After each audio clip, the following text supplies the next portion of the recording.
તમે ક્યારેય મીઠાઈ નહીં બનાવી હોય ને તો પણ એકદમ પરફેક્ટ બનશે. એટલી સરળ રીતે આજે આપણે મલાઈ બરફી બનાવીશું.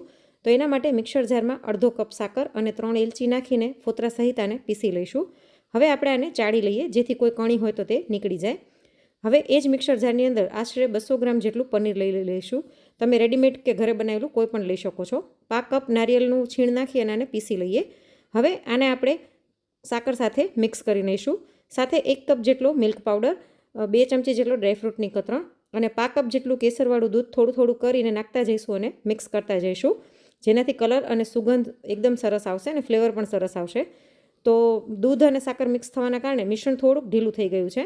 હવે આપણે કડાઈ લઈ અને તેને ઘીથી ગ્રીસ કરી લઈશું, એટલે ખૂબ જ ઓછા ઘીમાં આપણી આ રેસીપી બની જાય છે.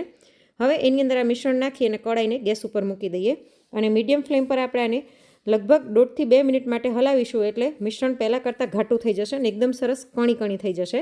તો જો આનું ટેક્સચર થોડું ઢીલું થશે અને પછી આવી રીતના દાણીવાળું થઈ જશે અને કડાઈને પણ છોડવા લાગ્યું છે.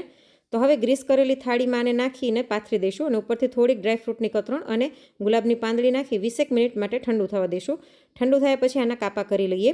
આને તમે બારે 2 થી 3 દિવસ સુધી અને ફ્રીજમાં 15 દિવસ સુધી સ્ટોર કરીને રાખી શકો છો.